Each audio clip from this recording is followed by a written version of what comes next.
All right, folks, welcome back for another episode. I wanted to welcome my next guest. He is an influential figure from the indie rap scene. First made his mark as a member of the rap collective Adams Family, known in the late 90s and early 2000s for pushing boundaries with raw production, unconventional concepts, and razor sharp lyricism. He later formed the group Hangar 18, signing to the legendary indie label Def Jux, where he helped shape the era of forward thinking in hip hop. Known for his sharp wit, dense rhyme patterns, and ability to balance introspection with humor, he has continued to reinvent himself through solo projects, collaborations, and now podcasting. A respected voice in the community, he has built a legacy on originality, storytelling, and fearless creativity. I wanted to welcome Alaska to the show. How are you, brother? I'm doing well, thank you. Thank you for the kind intro. I feel like you really oversold my Man, contribution. I think that was earned, not given, my man. So you mentioned that you are an early bird, and I am too. And you mentioned that's just who you are. It's not just work or just what you have to do. Are you just an early bird in general? You like to get stuff done earlier in the day? I never was. Okay. I used to like sleep till like 1, and it was also probably like when I was like making music and drinking a little more. I still make music, but I don't do the other thing anymore. But once I had a kid, I just started like, you know, waking up early, and then it Yeah. just my body clock adjusted. So now, like, I've turned into my dad. Like I fall asleep on the couch watching TV. Yeah. I wait. Sorry, my daughter just left, and my dog like lost his mind. But yeah, like I wake up, I fall asleep on the couch. I have to set an alarm to wake myself up from the couch to come into bed, Okay. and then like I just wake up at 6. Like it's without clockwork. My eyes open and I'm wide awake. Man, I hear you, Yeah. man. And I like it anyway because then it gives me time to whatever I got to reset for the day and just start thinking That about all the things I got. that is one of the nice things. Like when I was young, you have do you have kids? I do. I have one daughter. Yeah. Same as me. So, but when they're little, they wake up early, Hmm. right? So you don't have that time. But now she's a teenager. So on the weekend, she'll sleep till like noon. My wife is a late sleeper, so she'll sleep till noon. Yeah. So I have like a good like 6 hours to myself in the morning. Yeah, that And probably helps that's with usually when I do my podcast. writing. Yeah. What's that? Yeah, that probably helps with podcasting, music writing. Podcasting, music. Sometimes just like I want to sit down and watch a movie. There you go, man. Yeah. And I like horror movies. So, my daughter likes horror movies, but she's like teenager. She doesn't want to hang out with me. But, my wife doesn't like horror movies. So I could like bang out two good horror movies and just, sit with the dogs, which Oh, is nice. fantastic. Well, hey, man, Yeah. I'm with you on just being an early person in general.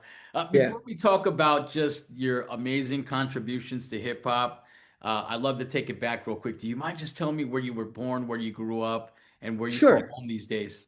Yeah, sure. I was born in Yonkers, home of Mhm. the Locks and DMX.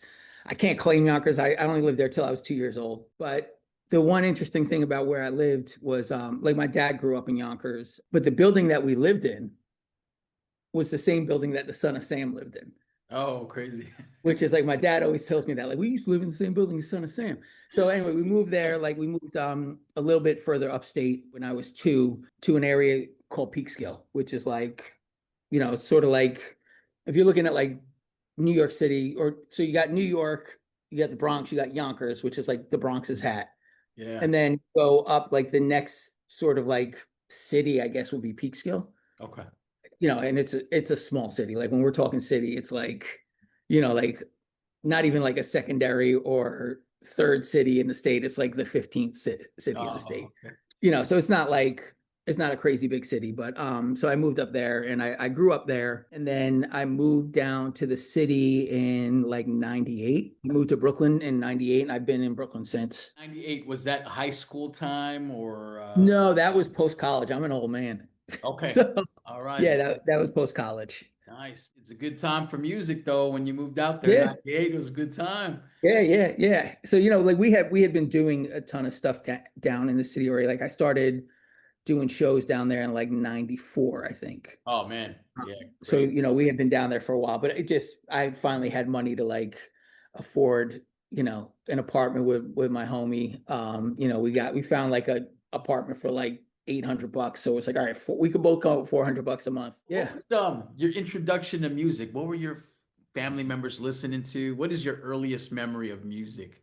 So my earliest memory was like I remember, I mean, I was born in 72, so I'm like way old, way before personal devices. Even Walkman didn't come out until I was in high school. But like I just remember my dad sitting on the floor Okay. with headphones on listening to music. And, you know, it wasn't like he would listen to shit like Spyro Gyro and shit like that, like sort Yeah. of like weird, like kind of like jazzy stuff. And I wasn't into that. But my first real memories were like I think like my aunt or my uncle gave me like their old record player and a couple of Beatles records. Nice.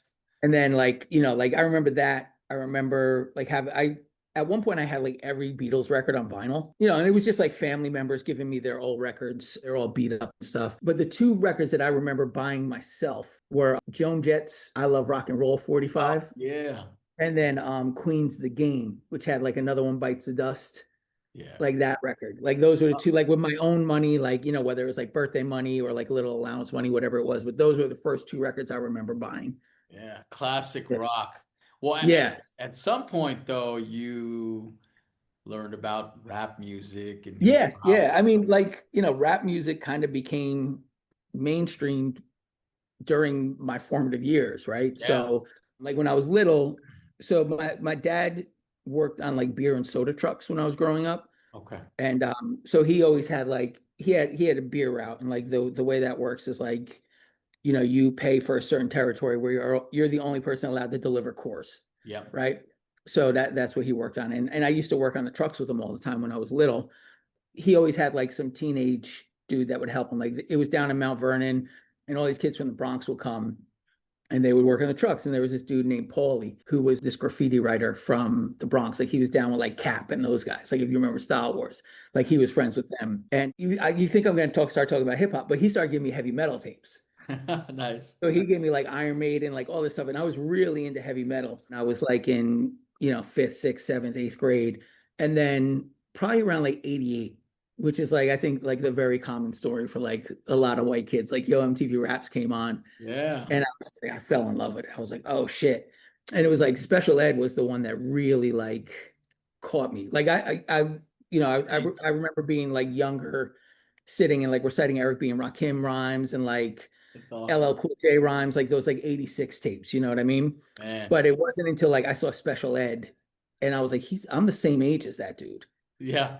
I mean, like he wasn't Big Daddy Kane, Rakim, LL, they seemed like superheroes. Yeah. Yeah. And I was like, this kid seems like a dude I went to high school with. Yeah. You know what I mean? And I was like, okay, that's cool. Like, and then, you know, I didn't start rapping for another couple years, but Yeah. that was like the first time where I was like, okay, you don't have to be a superhero Yeah. to rap, or you don't have to be like the flyest pimp in the world to rap. You Yeah. could just be like a normal nerdy kid that like is kind of clever and has a decent sized vocabulary. Yeah. Yeah. Well, that's interesting too. And you mentioned that, for a period of your time, you got into heavy metal and then Yeah. classic rock. Now that as I piece everything together, it's kind of interesting to see, how you became the beast. So really cool, man. Thank you for that insight.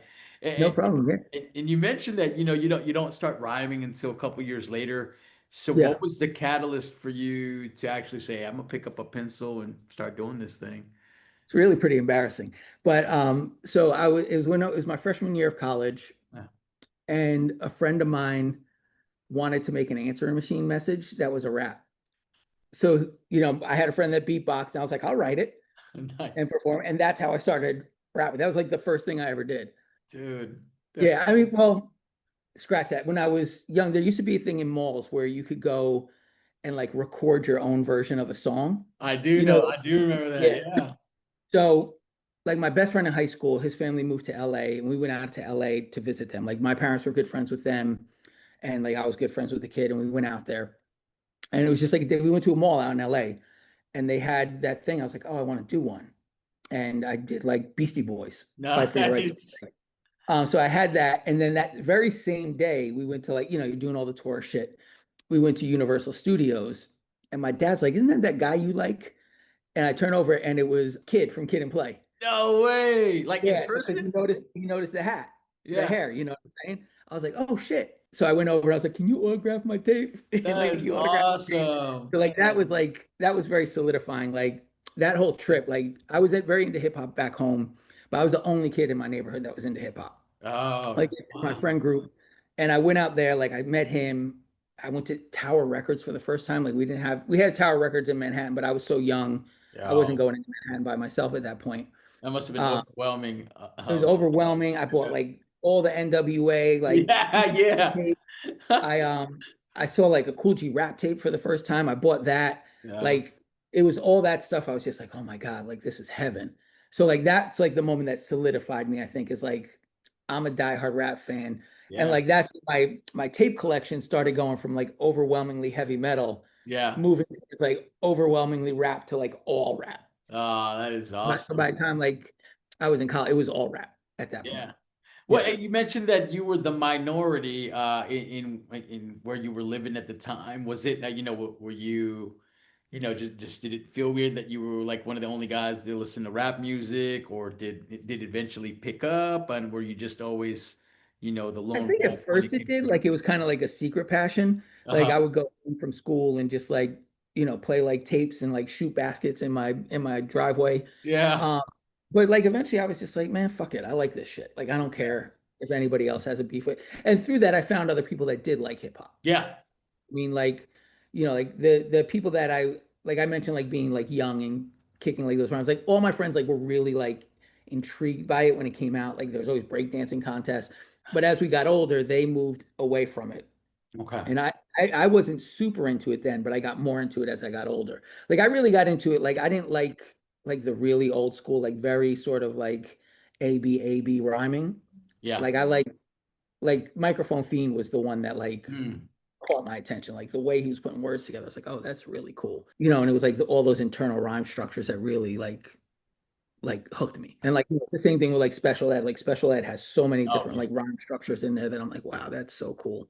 Yeah. Hey, do Yeah. you recall the first time that you kicked a rhyme in public? Was it just, in a lunchroom, or was it straight So performance, or, what was that earliest memory of doing that? I mean, like there was always like the friends that I had that like eventually like when I went to college, I became friends with like a lot of rappers or Yeah. people not rappers, but people that were into hip hop. Like that Right. was, my best friend in college. We became friends because we both had the Genius album.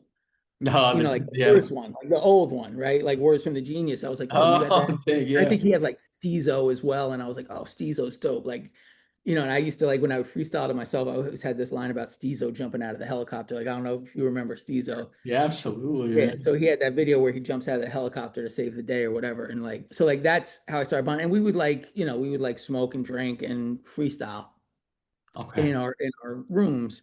That's But the it best. wasn't until like I became an RA in college. Yeah, you had to do social programming. So I started doing open mic nights. Like I had this karaoke machine. That's We cool. had like, the cassette of instrumentals. So that was like really the first time I rhymed in front of people. Okay. And the thing I remember most was that it was a weird night because it was like in this dorm, and I had a friend of mine who was part of this group called City Kids. It was a performance group where it was like, talented young kids would like be part of this group. They would do shows, they would do all this, and it was an organization run by Malik Yoba. So I don't know if you Oh, remember great. Yeah, from New from York yeah, New York Undercover. Undercover, Yeah, right? yeah. So she had Wow. her friends up Uh-huh. that day from City Kids, and they were all right, and they were like way doper than me. And but like Donald Faison was one of the kids. There was a kid from like you've seen him in a ton of movies. I don't know his name. He's like one of those guys, like when you watch a movie, you're like, oh, it's that guy. That's it. Yeah, yeah. You know what I mean? Like he's like one of those guys. Sabak Red was part of the group Man, from nonfiction. Like it was just like a talented group of kids. But so I so remember that. And then there was this other kid on campus that like came. He was like a freshman. And I was a sophomore. And by then, like I had freestyled enough and people knew I rapped. So he came, he was battling everybody on campus. oh Like shit. he came from like the New Eurekan Poets Cafe scene. His big claim to fame, like he was on Stretch and Bob, right? Oh, Like he got nice. everybody's like, oh, he was on Stretch and Bob, Billy Yeah. G, Bob. And he came and he was like, he came to battle me, but I guess he liked what I was doing. So we just like ciphered the whole night. Ah, that's And fun. through That's him, fun. like, I basically got way more into it. Like he brought me down to like the city for my first shows. Wow. And like so the first show we ever did was like there was this event that used to be held at the New Eurekan Poets Cafe called All That. This open mic event, it was like 10 poets, 10 MCs, and there was a live jazz band. And it was hosted by Bobito. So like Nice. the first one that they did was they did a benefit at this high school in Williamsburg called El Puente High School. Okay. That was the first show I ever did. And I just remember like That's being cool. so nervous, like just looking up at the sky, and they had this like wood like pterodactyl like and just like looking at that the whole time. finishing my verse and Bobito tapping my leg and be like, yo, that was dope. And I'm like, Nice. oh my God, I'm never gonna stop doing this. Yeah, yeah, yeah. Hey, so we skipped the part of what MC name did you use when you first started? Was it always Alaska or did you No, go through? no. Yeah, yeah. I knew it It was wasn't, but what was it? so it was because my name is Tim, so it was Okay. Mr. T, Oh, nice. right? So and I had to rhyme Yeah. Hey, like that's cool. step to Mr. T and I pity the fool. I talk shit like a stool, take MCs to school. Like that was like sort of the I thing. love it, man. Yeah. And then like so I had that for a while, and then Okay. like my friends all started getting like better MC names. Okay. So like, like I had a friend named Analytic, like another dude, like, Yeah. it's like dudes with like Cryptic One, like all those types of things, right? Yeah, Um, dope. Cheap names. I was Yeah. like, I can't be Mr. T, man. That I can't. It's like even like the other Mr. like in the scene was like Mr. Voodoo, right? From Natural Elements. I was like, come on, that's way better than Mr. T. Mr. T is lame. So like my style at the time was getting to a place where it was like kind of like a colder perspective on the world. Okay. It was like talking about feeling like distance, shit like that. Like just Yeah. very like young fucking rapper trying to be deep type shit. That's right. That's right, You man. know what I mean? Yeah, Like hell yeah. wait, like because I read a couple books, I'm like, oh, I understand the fucking human condition, like that sort of thing. It was like that, and then I was like just fucking wrecked at this party, like wrecked, like blunted, drunk. I was trying to think of like places that were distant and cold. And Oh, at first, like I was like, man. Ontario's kind of distant. And then it's just like Alaska popped in. I went to my boy Analytic, the Forest Wanderer. No, see what I'm Uh-huh. saying about the names? And I was like, what do you think of Alaska, man? And he's like, yeah, you could be Alaska, the Buccaneer polar bound vessels. And I was like, all right, cool. I like So it. luckily we got rid of that last part there. Yeah. And then like then Wind and Breeze, like he came up with his name because he was like he spent the summer in Arizona with some girl he met. And like he was out there, he's like, I'm gonna call myself the Winds and Breeze of Arizona. Nice. And I'm like, all right, cool. Yeah. And eventually, like we all, cut off that last part because that was really dumb. Man, that's But fun though. Hey, so I mean, you were part of the DIY era, right? Where we were yeah, making, tapes and pressing yeah, them. Well, not pressing them, photocopying covers is what I was doing at Kinko's. But yeah. did you actually press material, at home with Mr. T on it, or did No, you? no, no. That was like Okay, I didn't even know anything about that at that okay, time when I was Mr. T. okay. By See, the time I started doing shows, I was Alaska. oh, okay, gotcha. And like we didn't even put anything out until probably like the first Adams Fam record was the first thing that I was Oh like, wow. Okay, so yeah, years later. yeah. Or maybe it might have been Persecution of Hip Hop, which was like a compilation record through Adams Family. Yeah, But and you started I mean you were rapping sounds like for a couple years before you met the dudes. yeah, yeah. Tell me how you guys met. So how did the Adams family come together and was it I mean were you guys just different from different crews and got Yeah, along? What was the yeah. story? Well, it was Adam's Fam. Like, so the place I was talking about, New Eurekan, there was like all these crews in New Eurekan. Like, there was one called like UBU, Okay. which was like, I think this dude Pays Infinite, who's part of like the Push Button Collective now. And he's like down with, like John Robinson and all those dudes. So it was like those dudes. There was We Be Foolish, which is like Yishwan Sire and like their whole crew. There was The Plague, which was like Pumpkinhead's crew. Dang. Uh, and we didn't have a crew. So we were just Hangar 18. It was me, Wind and Breeze, and this dude Analytic Yeah. who ended up in college, like his girlfriend got pregnant and he had other priorities. He couldn't Yeah. focus on rap music anymore. So then it just became me and Wind and Breeze. Okay. And we kept hearing Adams Family, like Adams Family. Every now and again, there'd be like a giant contingent of people be like, Adams Fam. You know what I mean? So, and it was like, we met this dude, Osiris Cloud. He was the dude that did the artwork for Cannibal Ox. He was part of that crew. So Osiris, Vortal, and Vast, and then this dude, Genesis, Okay. were like the main dudes that we knew from Adams Family. So one day we were like ciphering with Osiris. He's like, you guys need to be an Adams Family. Nice. Like, okay, cool. And he's like, come meet up with me and Vortal. We'll hang out over the weekend. I Okay. was like, cool. I was the only one that was able to make it. So I went to meet them. And like, I didn't know like these dudes were still in high school. Like we were in college. Like I went down to West 4th Street. I was supposed to meet them on the platform. 2 hours later, they're not there. I'm like, where the fuck are these people? So I call Vortal. He's like, oh yeah, yeah, I'm on my way now. He's like, just like wait at there. I think there was like a Taco Bell or something like right upstairs. So he's like, just wait at Taco Bell. I'll be there in a little bit. Yeah. So I went to the Taco Bell. Another 2 hours passed. I call Vortal. His mom's like, yeah, he just left. So like but I was so desperate to be part of something bigger that I'm like, I'm gonna Yeah. wait. And it was also like it was back in those days, like you didn't have cell phone, you didn't have anything to distract you, right? Yeah. So it was like I was like, fuck it, I'll wait and I'll see. And I ended up just like basically like, and this is when I found out that they were still in high school, like Yeah. Vordel and Oster. So like, yeah, let's go up to Vordel's house. So we went up to his house. He lived on 135th Street. Went up there, we're hanging out, and like he still lives with his mom. He's got like two little brothers, and I'm like, how old are you guys? They're like 16. I was like, oh, okay. This is weird. Like, like I was like I was like 20. I was like, this is just weird, man. But we became friends and like That's kind of just from there. But then like through them, like Osiris, there was another contingent which was like Cryptic One, and right. they had a group called Center of the Web. So it was like all those guys, they were from Long Island. Okay. And I guess Osiris tried to pit us against them because like we were kind of similar in the way we were doing things. He's like, yo, he kept calling us both satanic because we rapped about weird shit. We never rapped about Satan, mind you. Never. Like never mentioned. We weren't horrorcore, but he just kept telling us both that we're satanic and we have to battle. And there was a show that went on at this place called Vinyl. It was like it was Juggernauts, Nonfiction, Natural Elements, and Oh, Company Flow. Fucking man, crazy. crazy. Like we all got together, we were gonna go as a crew, and that's when we first met them. And those dudes were our age, right? So it's like, oh, okay, like so we clicked way more with them. Uh-huh. But like at the time, like Adam's Family was like 30, 35 deep, and like there was people you never even met, and they're putting people down. You know what I mean? So it's like just people being put down, and like at one point, like Cryptic, and Vast were like, we can't have this anymore. Like we need to cut it down to the people that are here. It's like so some of the dudes from Center of the Web, they moved on, they were doing other things. Okay. And it was just like it cut it down to the eight. So it was like me, Cryptic, Vast, Vortal, me, Cryptic, Vast, Vortal, Wind and Breeze, Jess, DJ Sip. And then there's this other dude, Chasm, that was down with us for a little bit. And then like Paul came in, like because he was producing for Hangar 18. Man, that's great. Yeah. And so what was Adam's Family just a play off the Adam's Family show or Yeah.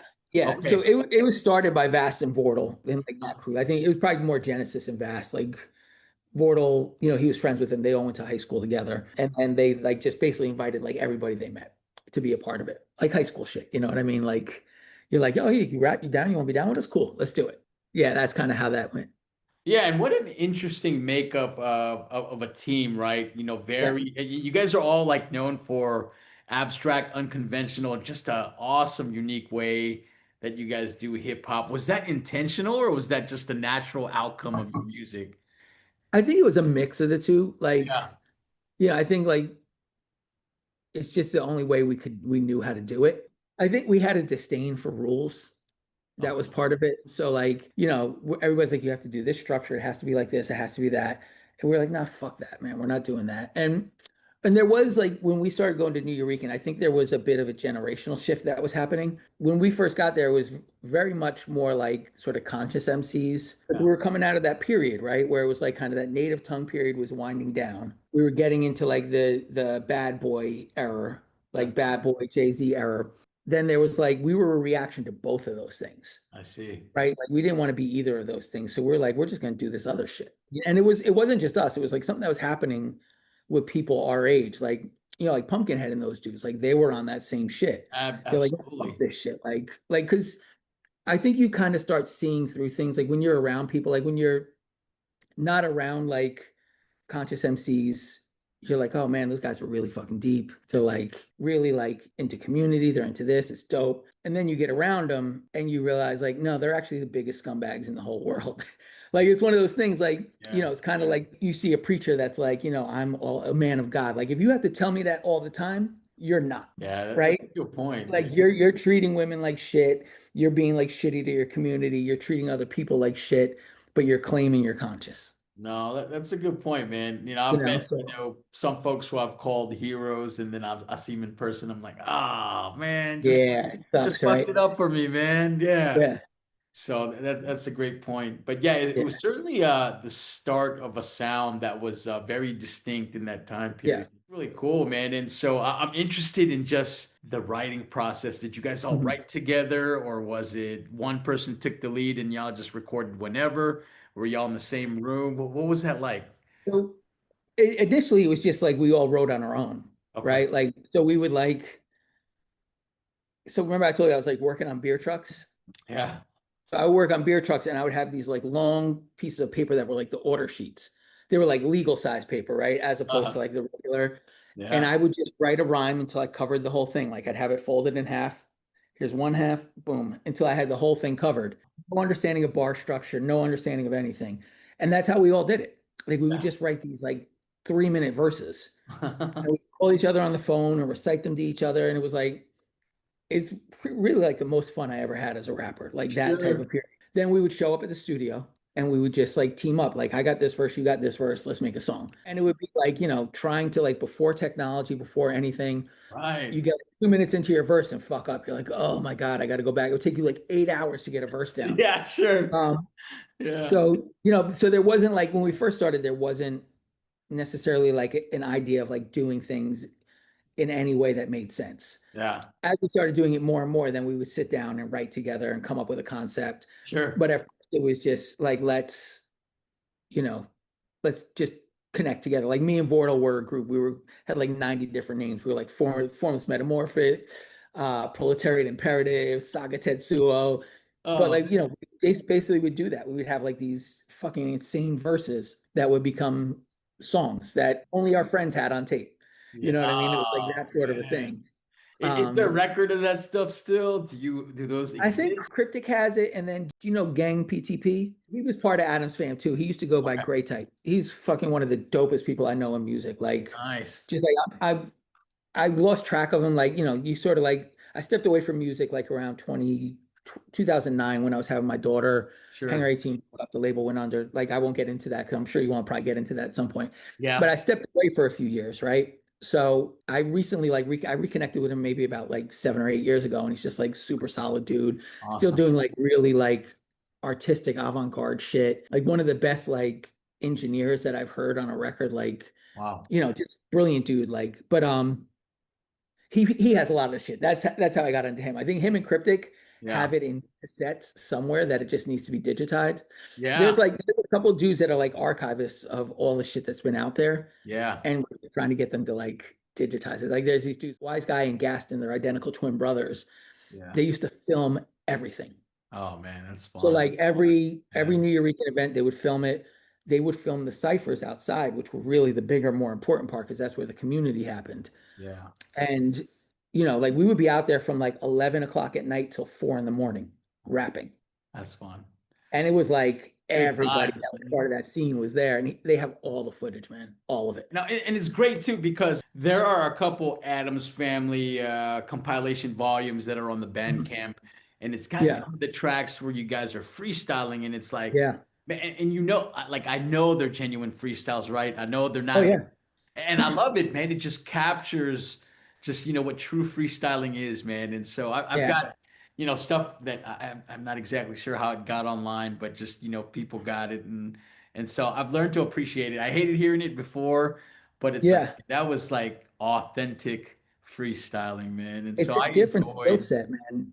I love It's it. like, yeah, one of the things I realized, like, because I used to be really good, I can't freestyle save my ass now, but I used to be really good I at it. feel you. It's a different muscle than the writing muscle, Yeah, right? 100%. Because it's like it's being able to tap into the stream of consciousness and just pick things out of your brain and just like go. Yeah. Like some of it's like you have the words at the ready that that rhyme, Right, right. right? So everybody has those little crutches that they'll pull in all the time. Yes. But it's Yeah. like there's times where you just black out. Yeah. You're like, Just holy go. shit, I don't know how the hell I said that. But then like you can't write a rhyme to save your life for like 2 weeks when you're like really tight in that muscle. I feel you. It's two different muscles. Like you have to like when you're creating, you have to like turn that freestyle muscle off when you Yeah. get to writing. No, Because it also doesn't allow for editing, really. You know what I mean? right. Right? Writing, you need to edit and you need to like be really sort of critical about what you're saying. Whereas Yeah. when you're freestyling, you don't. You need to have that freedom of thought to just go. Yeah. That's why I love it, man. And freestyling was it was a different thing, man, back then. Yeah. Yeah. So, it's taken form and it's taken shape, and I appreciate, what it is now. But yeah. Word. Yeah. Yeah. I mean, it's always cool to hear like a really good Yeah. written freestyle that's not on a record or anything. Like, you're like, damn, like the structures that you pull together and that shit are crazy, man. Yeah. They're really good for like experimenting with your writing, I think. Yeah, heck yeah. Right. Your So I style, think like right? that's valuable. Yeah. Oh, most definitely. So I wanted to just tell you that I appreciated that. Thank you. And so Adam's family, you guys, reduced down to a more manageable size. Mhm. And then let's move into what you had mentioned about Hangar 18, right? So you formed Yeah. Hangar 18 with Win and Breeze and Paul. And so can you just talk about just, how you entered that Def Jux era? How did you Yeah. connect with them? It makes sense too, right? To me, stylistically, but love to hear from your mouth how that era happened. Yeah. So me and Winter Breeze were Hangar 18 before we met Adam's family. So that's like Hangar 18 predates Adam's family. Okay. But we were brought into Adam's family as a group. But during that period, it was like we were friends with all those guys, right? Yeah. So it was like, we knew Aesop way before he was on Def Jux. We Crazy. Yeah. we knew L from the company Flow Days, so before Def Jux even existed. Yeah. Uh, you know, knew Lift, knew like just basically knew all those dudes. Like we knew like all like the Megahertz dudes, like Camus and all them from doing shows in Yeah. Columbus. Like it just became this thing. Like with before Def Jux even happened, like there was like Scribble Jam, Yeah. which Oh, um, yeah. going out to that, you start meeting people that are doing similar things across the country, right? Yeah. So like, we met like Blueprint and Logic. We met those Oh, dudes out there and became very nice. good friends with them. So started doing shows with them, but within that like circle. So like everybody kind of knew each other. Like even Murs, like being all the way out in LA, like Sure. he was still, like through other people, like like you would get each other's music, Yeah. right? So Yeah. Good during point. that time, like um, Adam's family was just kind of like it wasn't really happening, I think, as a bigger collective, like the way I saw it. Like, Sure. we just weren't disciplined enough to Yeah. work together. Like when we get together, like we'd spend a whole weekend and come up with like maybe a song. But it was like I think the problem was there was like everybody was the leader within their own group. Sure. So A like lot when of you just get alphas everybody together. that Yeah. was that, yeah, A lot of, exactly. So it ends up being like, somebody comes up with an idea, we start writing to it, we spend 2 hours, and then somebody else being like, I'm not feeling this. yeah, yeah. And I can start see all that. over again, right? So like, I had times where I was like, fuck all you guys and walked out. Like I was Yeah. like, I'm I not feel I'm not spending my time doing this shit anymore on the weekends. But anyway, like so everybody just started working on their own stuff, right? So like Cannibal Ox met L and they like he brought them in to start working on stuff. I don't think anybody knew it was going to become what it became. They started working on stuff. Cryptic was working on his solo stuff. Winterbreeze was at college and I met Paul. So like I started doing shows, like hosting shows around the city. wow. And so like, I had like 4 or 5 venues I would put on shows at. And I met Paul through that. Like Paul used to be in a group with NASA. And he just showed up and gave me a beat tape, Oh, crazy. sitting on my dresser for like 2 months. I finally threw it in when I was like cleaning and I was like, this is dope. So I hit him up and like I wrote like 2 or 3 solo songs. So I was like, I'm gonna do a solo project. Like Boombox Apocalypse on the Hangar 18 record was like the first song we made together. Oh, nice.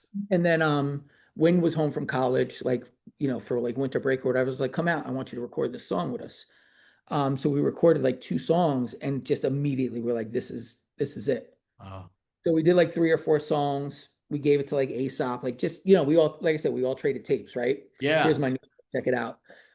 And that was when they went on the Robots tour, like you know, Damn. when they did the Yeah. video Oh tour. man, what a good time. Yeah, and they were just playing stuff like in the car or in the van, and I guess Aesop put our stuff on, and L liked it and Nice. hit us up and was like, "Yo, I want to work with you guys."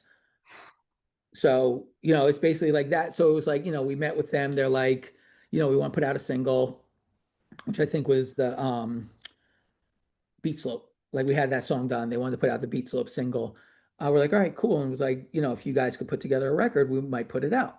So Nice. we started working on a record from there. Yeah. And was it And a then formal arrangement or like were you guys signing like contracts or what was like we the did agreement? eventually. Eventually we did. Okay. Yeah. So, they were very buttoned up. They were like a real organization there. Nice. They learned from the company flow experience where it's like we need to have everything formalized. So there's no bad feelings. Yeah, good I mean, point, man. still might be bad feelings down the line, who knows, but at least it's all formalized. Yeah, that's right. Yeah. Everybody goes into it knowing what the expectations are. Fair So enough. by the time we were brought on, they had contracts, they had everything. We had to get a lawyer, the whole thing. But for the single, it was like, yeah, we'll put out a single, whatever. Like Yeah. the idea of having like a 12-inch was dope. That's so A 12-inch that was gonna be like on Fat Beats was gonna be everywhere. Um, And so like we did that, and it really like it helped us get out there a lot because we became like the de facto opening group whenever they were doing shows in this Yeah. area. So New York Right. Right. City, Boston, Northampton, Massachusetts, Philly, like within the Oh, area, we were like, we'll open. So like that helped us get like really tight on stage. yeah. It, helped us like form bonds within the label community. That's awesome. And then, through that period, we were working on our full length. We had the full length done, sent it to them, sent it to Rhyme Sayers. And then, they were like, yeah, let's do a deal. So we did a deal with Jux, and Man, the rest is history, I guess, like, yeah, that's really cool. yeah. Yeah. And so when did that I guess come to a close? Is that I mean, were you just like at a point that, hey, I'm gonna, I got this family thing going on because were you a little older than the rest of the guys? I think you guys were close in No, I age. think by that time we were kind of all around the same age range. Okay. So like we signed with them in 2003. The first record came out in 2004. Okay. And then we toured basically from like 2004 till 2007 Right. when the next record came out. And we were doing a lot of big tours, like, but we were always opening, That must have been right? fun. So Yeah. it was super fun. It was the best, dude. Um, but we had this idea in our head that we were bigger than we were, Ah, right? Because we're playing to like all these audiences yeah. that are coming for other people, and we're getting great response. Like we always like rocked the set. We always sold a shit ton of merch because like we would be there hustling, right? Like Really? Yeah. bigger acts wouldn't be at the merch table. We would be at the merch table and we would pull them over, like, come check this out. You guys saw us, right? You liked it, blah, blah, blah. Here's this, CD t-shirt. We'll give it to you for 25. Normally it's like, 15 and 20 by itself. We'll give it to you for 25. Whatever it was, like sell a ton of merch. Nice. Because a lot of times we would open for free. Like we would go on tour for no money because we knew we could move like $1,000 of merch, Oh, $2,000 of that's merch. dope. Yeah. So like we're like, fuck it, let's just get out there and do that. But that gave us the idea that we were bigger than we were. I see. Right? So, we're paying like 500, 1,000 people a night, opening for L, opening for Zion I, opening for Gym Class Heroes. Like and Gym Class Heroes Man, was like, on the pop charts at that point. Travis Right? McCoy, man. Yeah. Yeah. So the homie Travis brought us out. We met him. We did like the Vans Warp Tour, and we met Oh, him on that. And oh, we he's became dope, friends, and he man. was a fan of ours. So he brought us out. He brought us on a US tour. He brought us to the UK. And it was Wow. like Yeah. we went, we were like moving shit. Like these crowds weren't even our crowds, and we were like, they weren't hip hop crowds. They're like, we never seen no hip hop shit like that. Yeah, yeah, yeah. But That's cool. so we were like, we're big. Like we should, when we drop this record, it's gonna fucking blow up. Yeah. And it was right as MP3s were coming. It was right as like Oh, people were kind of sure. like, I'm kind of sick of this thing. Like there's something new that I'm into now. You Yeah. know what I mean? Like it was like there's like at least within like our little community, there's a joke like we basically were dumped for Dipset by the Oh, hip hop kids, right? Like all the kids that liked our shit were like, nah, that's kind of old now. Like they this moved Dipset, on. it's Yeah, I see what exciting. you're Like that's saying. what's exciting. We're gonna go there, Yeah. and I'll fault them. Like I think like the music that we were all making got a little bit bloated, a little bit up our own ass. And anyway, so we go out on that tour. Day the record comes out, get a bunch of reviews that are like the first two are like, this is a really good fucking record. Yeah. They really grow. And then the next ones were like, yeah, it's kind of mid. So it's like first venue, two people show up. uh, Second venue, two people show up. It's like, God damn, what's going on? yeah. We're like, oh, the record will be out. We'll start getting more press. It'll happen. And that was the whole entire tour. Oh, Right. So it's gotcha. like the record's not moving. This is going on. Like me and Wind and Breeze aren't clicking the way we were clicking before. So like the writing was on the wall, right? So this was like 2007, 2008. We kind of like continued on. We did like a few little things, like we did like a little run with Dell. Yeah. Um, we did like, just like little shit. Still recording, still like talking about working on music, but nothing was happening. The label was struggling at that time because, like I said, MP3s like Napster and LimeWire, all Oh, that yeah. shit was. Because oh man, for sure. Yeah. That killed So a the lot of group broke sales. up, label went under. My wife was pregnant. I was like, all right, this isn't gonna work anymore. Like Hmm. I gotta find something else to do. And it was like, it was fine being broke when it was just me. Yeah. Like if it's just me, I could sleep on somebody's floor. Like I'm fine. Yeah. But I can't like do that. I can't Yeah. bring a kid into the world with Fair that. enough, man. Like my wife she was self-sufficient. She didn't need me to take care of her. If anything, I probably needed her to take care of me. Sure. I mean, You know what I'm saying? But it was just like I was like, I can't do this. Like I was drinking way too much. I wasn't healthy. Yeah. I was like, I just need to get away from this world. And I cut the whole world off. Like I stopped going to things. Like, I didn't talk to anybody. I was like, 'cause I felt like I needed to fix myself and Sure. I couldn't do that in that world. Or at least I Yeah. didn't think I could. So like I took time away. Like I still like found things to do with music. Like I started a website called Siffle, which did like it was like because I hated like Pitchfork and like the way like those people wrote reviews and shit. Yeah. Because always just seemed like they just wanted to hate on shit. Like a lot of critics, like it, at least to me, it felt that Yeah. way. Um, so I was like, I'm only gonna write about music we love. Like it was me and a couple, like my homie Joel, who played guitar in that group Rubber Room from Oh yeah. Chicago. Yeah, Absolutely. so Yeah. he was Yeah. like their guitarist. And we just like we kind of like just would text each other about music jokingly, like like kind of like these long reviews on records that we loved about like how they made our nipples hard, shit like that. We were like, let's listen to like a like a Tumblr page. And we Yeah. did start getting some props. My brother's a web designer. He's like, let me build you guys a website.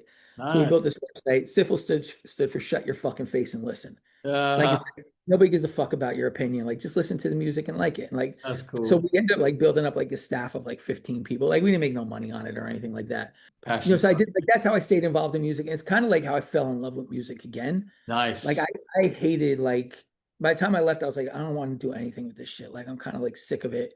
I Yeah. don't like rap. Like, like you kind of get like just I can't say everybody, I got jaded by the industry. Like the things that like you start chasing Yeah. when I started chasing were like the opposite of what I got into it for. So Mm. like I kind of really just started hating it all.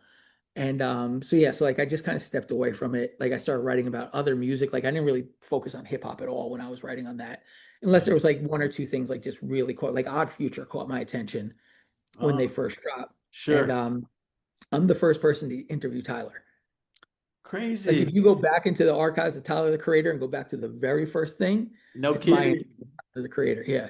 Man, I'll have to look that Yeah. up. I just saw him the other day performing. He was doing the tribute for the Outcast. You know, how they got. Outcast, yeah. I don't think my experience was unique with like just being sort of like jaded by it all. I've talked with a lot of people since then, right? Like the homie Paul did a movie called Adult Rappers, which was a documentary about like all of us, like what happens when you're in this like sort of like underground scene where it's more about ideals and community than it is about making Blowing money. up. Yeah. But then you're like, you're old now. You're older, right? You have real life problems. You're not like a kid, and it was about that. And it's like to a man, like every person was like, I fucking hate like Jay Zone, Juggernauts, like all these people were having the same things. And but then something switched where we all got back to the part of it that we loved. It's just making the music, like making the music, being friends with people. Like around that time, everybody started getting back into it and Yeah. getting back into it for the reasons we originally were into, which was like impressing our friends Yeah. and just making music that we like, not caring Yeah. about making money off it. You Yeah. know what I mean? Like, because we all had like, we all had jobs. We had other things that like could bring money in. So we never had to compromise what we were doing at that point. Like, if we're doing it because we love it. That's interesting too, because there, like I said, you guys were, part of that original sound, that unique sound at the time that was, very abstract and just, it was kind of new in my opinion, right? Yeah. And then, it fizzled out for some people for a little bit, and then now I'm seeing like a resurgent of all these folks making music again, and Yeah. so. Yeah, so a lot of people that I know too in the scene, in the underground scene, they're back and they're doing music even harder they did when we were younger. Yeah. And I feel like, and I see like crews like bleeding together, like less ego, man. I don't know if that makes Yeah. sense, but just a lot more love from that community back in the 90s, early 2000s. So Yeah. I like what I'm seeing, man. I mean, now I do that you too. think about it, though, do you feel like you were ahead of your time with the music that you were making, or? What do you think? What do you think when you look back now? I mean, I don't know if we were ahead of our time. I think we were of a time Yeah. Oh, okay. more That's than a good way to anything look at than it. like ahead of our time. Like I think like I look at somebody like organized confusion, like they were ahead of their time, right? Like we were just trying to be them, I Yeah. think, more than anything. Like that's like, but Okay. I think, Modest answer. yeah, I think like we were more a reaction to what was going on than anything, Okay. right? Like somebody like L was ahead of his time, Yeah. right? Like to me, like Rock. I don't think Adam's family was ahead of our time. I think we were of a time of a community that was like kind of like if you look like if you I don't know if you're into punk at all. But like Oh, if you look at like punk rock, that was a reaction to like the corporatization of like rock music, fair enough. right? And there are those acts that like went on to become something bigger, but there were all those other ones that were just part of the scene that were a reaction. Yeah. And I Okay. think, like when your whole milieu is a reaction to something, Yeah. there's only so far you could take that without growing beyond that. So I think a lot of people in the scene, like even going back now, like the shit I loved, I'm like, oh, that was just a reaction. Like Mm, it wasn't interesting. something that was creating something genuinely new. It only existed because that other thing existed. Yeah, that's right. Huh. That's what a lot of it was. And it's, it's not bad. Like No, a no, lot of music is just that in general, right? Even whether it's a political situation, whatever it is. But I think that that leaves it to a time, no. right? It can Yeah. only exist in that certain structure. Yeah. Whereas like there's other stuff that's just like I don't know, like the Micronauts fucking obelisk movements to me is like a forever record. Like because that record isn't about a reaction to something, it's about a creation of a world.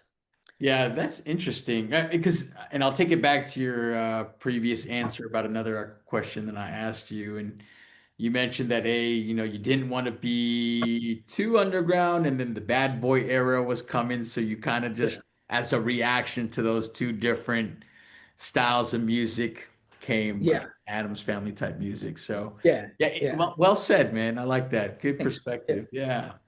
It is funny, like when I go back now, Uh-huh. I like the shit that we were reacting to way better than the shit that we were making. You Yeah, know what I mean? It's for like sure. because you've kind of now like when you hear it, Yeah. you're only getting the best stuff, Yeah. right? You're not getting no scrubs Yeah. or the pigeons. You're not getting that shit like 20 times a day. Yeah. You know what I'm saying? You're getting like the best of all that stuff, Yeah. right? So it's like, yeah, I think and, like that's one of the things like with the podcast that we do, like we just like talk about we don't talk about underground music that much. Okay. Hey, can you You can you know, introduce your show real quick? And yeah, yeah. it's a good segue for that. So it's a podcast called Call Out Culture. It's myself, this dude Zilla Rocca, who's a Philly MC and producer, and Curly Castro, who's like half a shrapnel, Okay. that's on the Backwoods label, and an MC from Philly, originally from Brooklyn, but lives in Philly.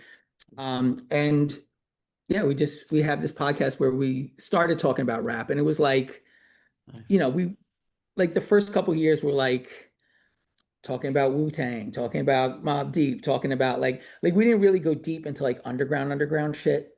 But every now and again we do, but like it was more like digging into like people as like lyricists. Like let's build upon like talk about what they do, what they're great at. And be like a 2 hour episode on like why Prodigy is potentially the best rapper ever. Wow, Yeah, that's but it was fun. always like that. Like we have this series called Lineage of Greatness where we take these great MCs and dissect Ooh, their works. And it'll be like a 2 hour show on that. dude, that's dope. And then like we'll do like underground stuff like we just did a whole episode on like the 2000 early 2000s all hip hop site lists Oh that were man. just like talk about underground stuff, and it like ended up going to like this long conversation about J Zone and how dope J Zone was, you know Yeah, what I mean, like so we do dabble in that, but I think we have like almost 350 episodes now, so like that's fun, you man. you get tired of talking about like the same shit over and over again, Yeah, for right? sure. So like I'll never talk about Wu-Tang again on that show.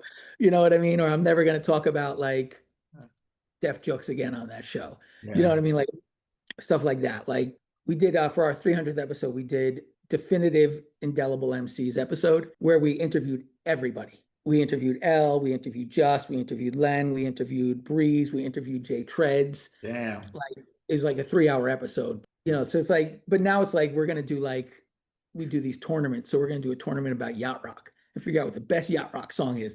But That's it's through a awesome. hip hop lens because we bring in rappers to talk about it, right? So That's it's fun. like I think if you're a rapper, you know tons of different music.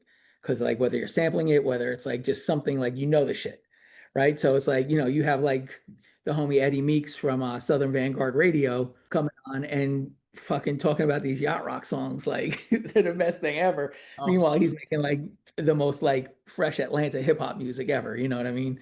yeah. So it's like it's just become more like a fun thing than I think anything else. Yeah, I love it, man. What's the storage of your episodes like, man? I always get just like in terms of like who's keeping the master file of the podcast and Are you doing the I mean, I delete them the second I post them. So Oh, really? No I kidding. don't have Okay. them Yeah, stored but it's up anywhere. there Yeah. already, so It's yeah. up there. Yeah. So it's like I do the majority of the mixing and the posting, Okay. um, and like the artwork, but Zilla does that as well. Yeah. Castro claims it's talent. So, and then like Zilla and I do a lot of the like the Patreon stuff as well. That's fun, man. Yeah, I love it, man. It's like a passion project and just man, Yeah. it's great narratives and yeah, I get you, man. It's you got to come up and just talk about something different before you get sick of it. So it's fun, man. Yeah. No, Yeah. I think more than anything, it's like kind of like what we were talking about, like everybody coming back. yeah, yep. It's like reconnecting with a community, right? Like there's those periods, like especially when you have young kids. Okay. Like how old are your kids? Or how old's your 11-year-old girl. Yeah. 11? So okay, so I got a 15-year-old, but you remember when they were little, right? Like you kind of just get stuck in a different community. Yeah, for sure. You're like the parent community. Sometimes it's just you and the kid, and you're just like, man, I don't even exist anymore, right? Like a lot of the stuff we do, like I think the reason everybody came back and started rapping again, the reason we do the podcast is like just to have community that like Yeah. you could talk to about the same shit you love. Like I can't talk to Yeah, my her, coworkers.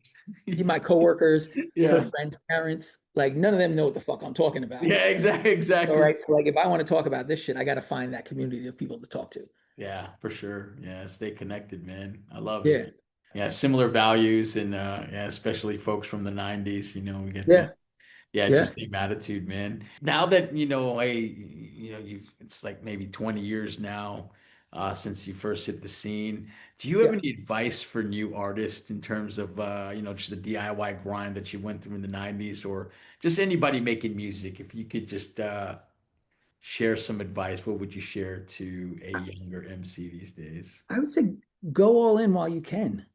Like, don't be scared. Like one of the things that one of and Cryptic and I have talked about this. Like one of our biggest regrets is like being the Adams family. Oh, Like we okay. had so much like shit. Like, you see all of those like Adams archive shits. Yeah, fun. Like we have all this music that we never put out because we were so worried about perfection. Oh, are people gonna like this? Like you get in your own head about shit, right? And like, I mean, back then we actually had to like pay thousands of dollars to press it up. So it's a That's little right. bit different. But Yeah. now just like you could put it out, Uploaded in seconds, man. Yeah. upload in seconds, but like go for it, man. Like That's cool. don't wait because the second you start having career, having family, you're not gonna be able to go back and do that, Yeah. right? Like right now you owe nothing to anybody but yourself. Fair enough. So just go for it, man. Like, what's the worst that's going to happen? You're going to fail. The majority of us fail when we do music. But failure, like, if your idea of success is being a big artist Yeah, or yeah. being a musician for your life, it's not a realistic expectation. Like, it's going to happen for a few people, Yeah. and maybe you'll be the person that it happens for. And if it does, fucking awesome. But the experiences you're going to get from going out and trying it are going to be Yeah. extremely valuable in your life going forward. So many of the skills that I have through a rapper have helped me in my career. 100%.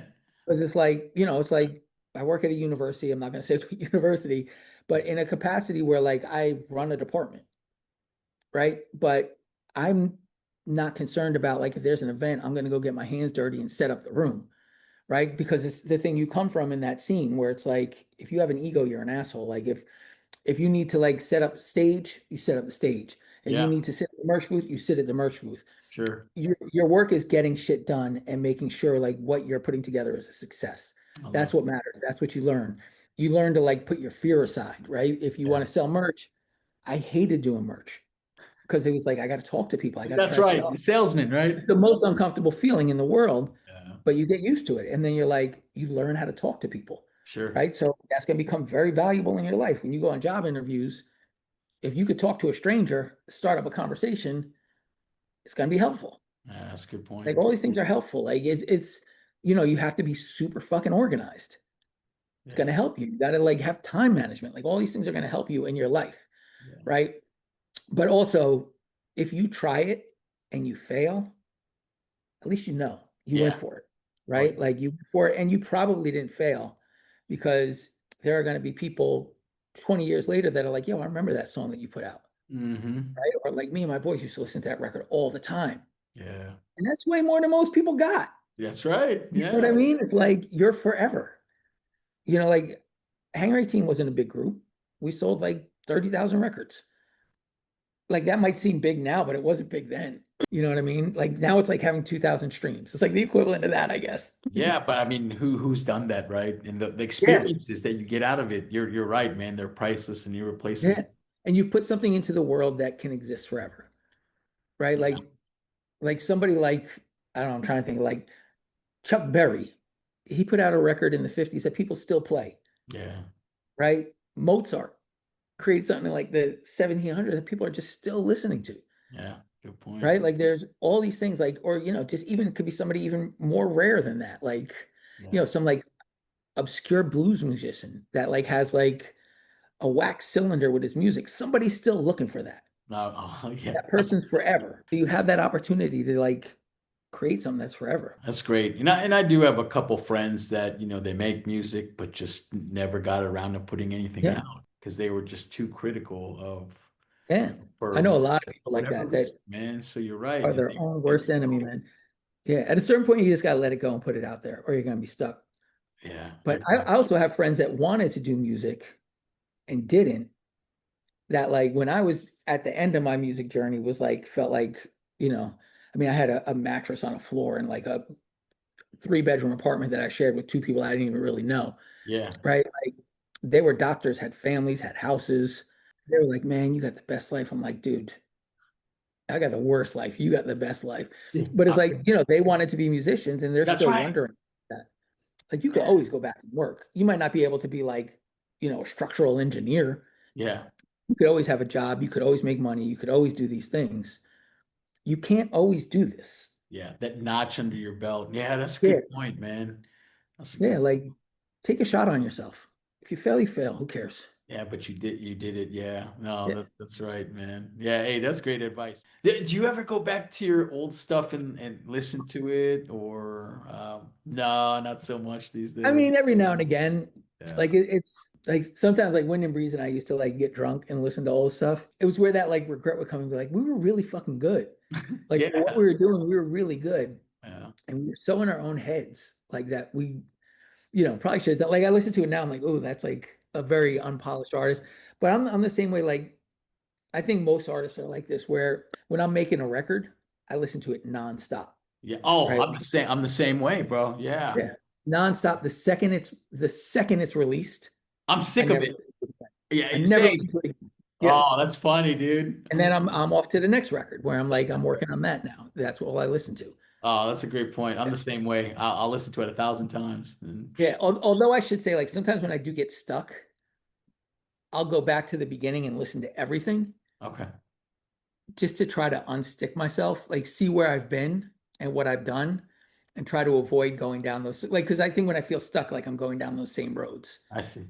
So I'll go back and it'll even go back to like my listening journey, like of music I've listened to throughout my life Okay. to try to get to like that next point. Like, okay, what's next? Like, how does all this translate into what's next?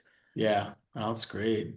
And I just wanted to take also a couple minutes just to appreciate, some of the old stuff. I'm so glad that the Adams archives, you guys have those posted up too, and just some great songs. Pen or Knife with Cryptic One, I love it, man. Yeah. Great beats, lyrics.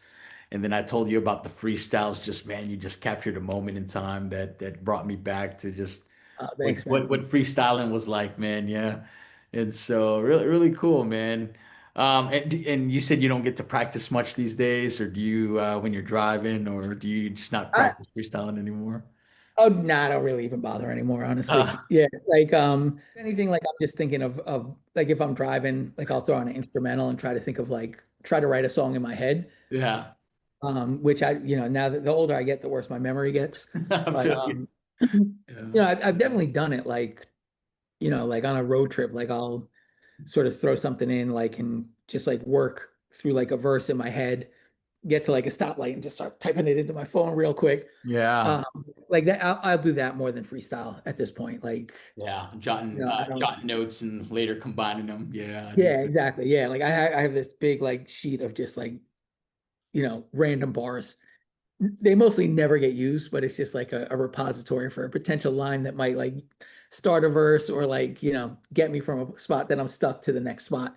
Yeah. Yeah, a lot of good stuff, man. I'm just glad that there's an archive of music that you keep up there. Yeah. I wouldn't be sad if I didn't tell you. I really enjoyed the just the "Who Am I" remix. Just one of those that I used to listen to, and so Thank you, man. yeah, just great songs, man. And yeah, I mean, delivery is always amazing. That is what always attracted me to your style, and Thank so. you.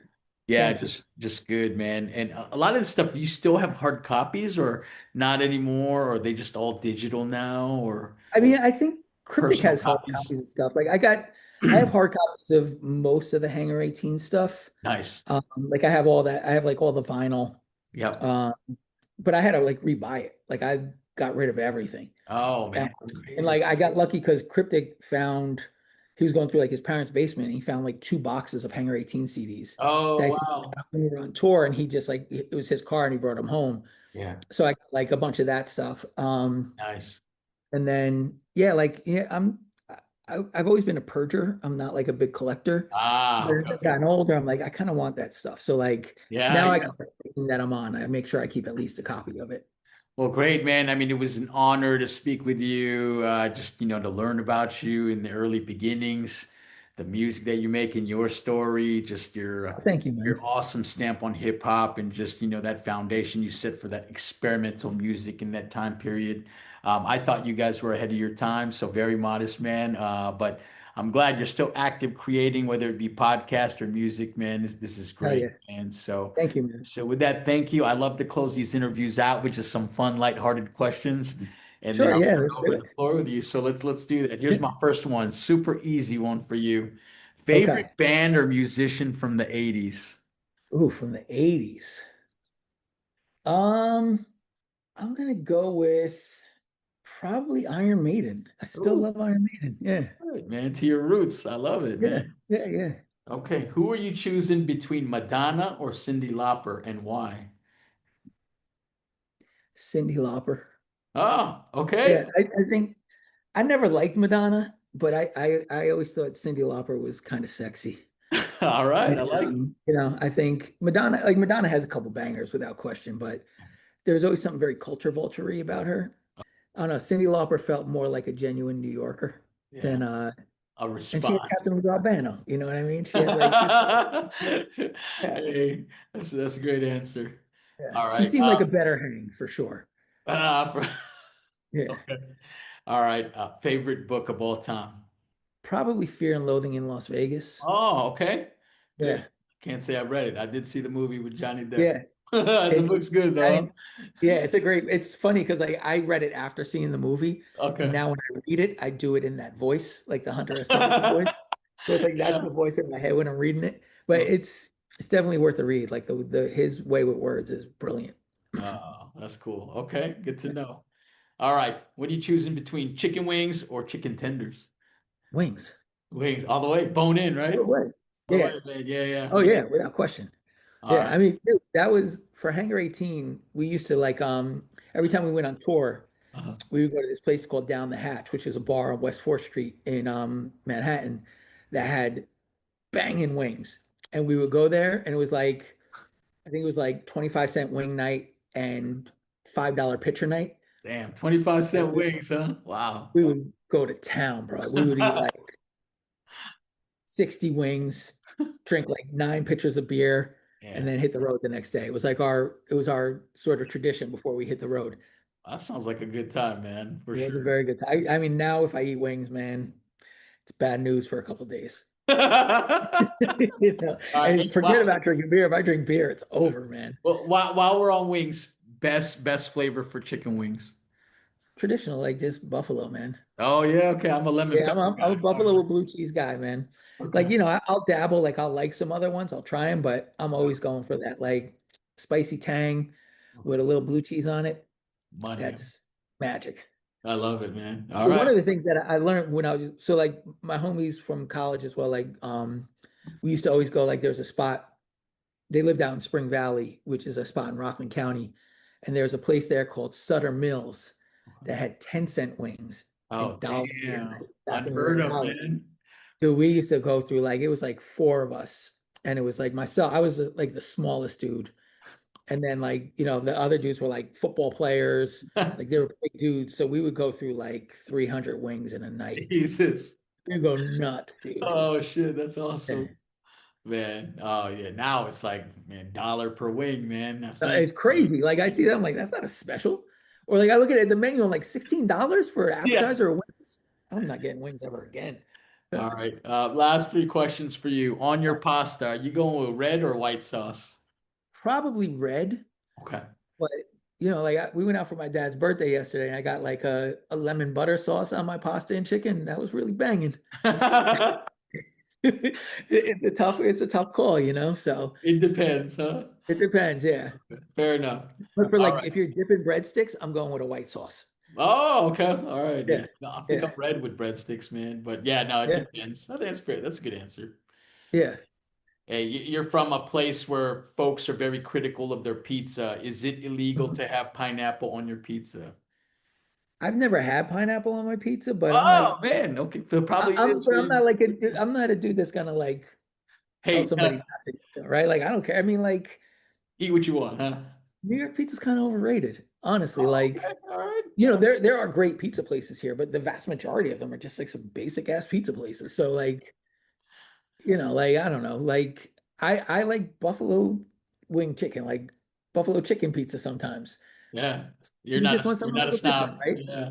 Yeah, like if I'm going to like a straight up like this is the best pizza place in the city place, Yeah. I'm just getting a regular pie. Fair But if enough. I'm going to like, the corner pizza spot, I'm like, all right, I'll get like a plain slice and a chicken slice. Yeah. But yeah, like I mean, I've never had I love pineapple. It's usually like pineapple and ham, right? Yeah. Yeah. Yeah, I I mean, can do I've had pineapple ham on pizza and pepperoni. ham on pizza is banging. Yeah. It's pretty good. So, yeah. So pineapples and ham sounds like a good combination. Good. I used to eat salad when I was a kid. They had salad pizza. I don't know if you remember that. No, that sounds crazy. So the pizza place by my high school used to do a slice. It was like piece of bread, the crust, Yeah. sauce, and then salad on top of it with dressing. Oh, It was wow. bad good. Was it? So yeah, it was so good because it was like a whole slice, but you still had like crust. You had the sauce, but Uh-huh. then it's like you ever think like you go to a pizza place and get a salad and then you dip your crust in the leftover salad Yeah. dressing. Okay, I can see that. Yeah, it's That's not great. bad. Yeah. That's awesome. Okay, hey, my final question for you. All If you right. could have dinner with anyone, dead or alive, past or present, who would it be? Wow. Um, I think it'd probably just be my dead friends, man. Like Yeah. have dinner, like you get to that age, our friends start passing, right? Like I would rather have a meal with them than some like celebrity. Like my homie Elaine, like we used to watch every Jets game together. Oh Like man. I would much rather just like sit with him, complain about how bad the Jets are, and eat 100 chicken wings than like, have a meal with Jesus. Or whatever, you know what I mean? Like Jesus seems cool, but he's not as cool as my homie Elaine was. I got more memories. Yeah, Yeah, exactly. yeah. Hey, now well said and well done with all the questions. With that, thank you again. I want to now turn the floor over to you for one final say before we close this amazing podcast session out, man. Thank you so much. Oh yeah, dude, thank you so much for having me. I really appreciate it. I saw your episode with Mike, the homie Mike. Oh, I think that's how we connected, right? I liked one of the things that you posted with Mike. yeah. Um, Okay. Yeah. so Oh, he's good Mike people, is man. Yeah. he's the best, dude. So I'm gonna tell you a Mike King story. That's how I'm gonna wrap this up. Oh, fantastic. Okay. Yeah. So I mean, I've known Mike for since the '90s.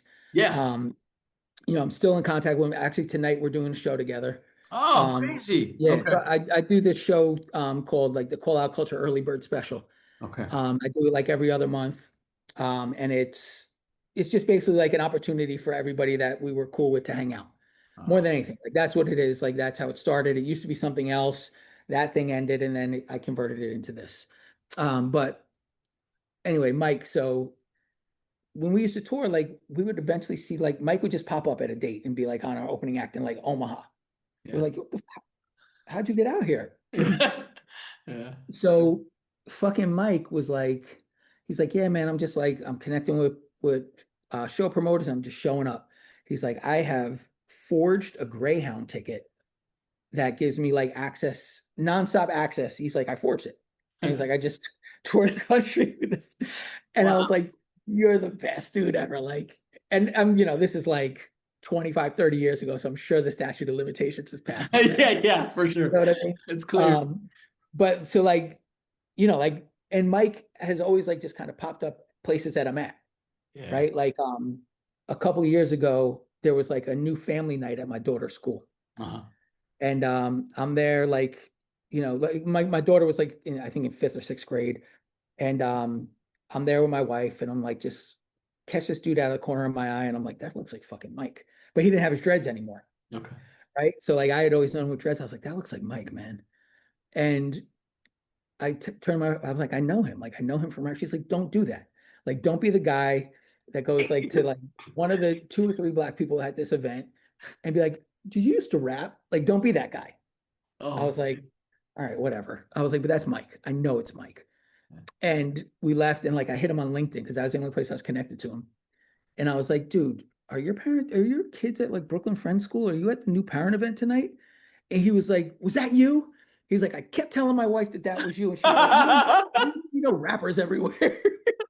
oh, that's And that's where great. we reconnected, like through that. Like I hadn't spoken to him in like 10 years. And then through that, I was like, oh shit. And Yeah. like he'd come and talk to my students because Oh, he's like he has his own company. yeah. Like, Super so successful. I had him come and talk to my students about being an entrepreneur. Mike's the fucking best dude. That dude's awesome. Yeah, really good He's dude. always been awesome, like just from like way back when. Yeah, that was the same. I hadn't talked to him for a long time. Same thing. I knew him from the scene back in the day. But yeah, dope, man. Is there any chance that there might be an Adams project in the works or I no? would love it, but I Yeah. just don't see it happening. Okay. It's Yeah. like every time I do a record, I try to get it. Okay. I've kind of given up on it, but like I try to get like a song with everybody on it. Yeah. Just Nobody ever does anything. So like I found it's like I could get like cryptic on a track. that's right. Once. I could Yeah. get wind on a track, but it's like trying to get everybody together. Like there's always talk about it, Yeah. but I it never love had it. like we did had I'll keep the Vortal hope alive. reemerged recently. What's that? I'll keep the hope alive. I'm always Yeah. yeah, I love it, man. Just to know that Yeah. life. Vortal reemerged recently. Like at one of the early bird special shows, he just showed up. Oh, And I was like, I hadn't seen him in like 10 years. oh, crazy. And I was like, oh shit, it's Vortal. And then like the next one he did a set, which Nice. was crazy. Like he just basically like rapped for like 20 minutes. But Yeah. then it was like myself, Jess, Vortal, we're all at the event together. That's the most Adams family I think that's been in a room together.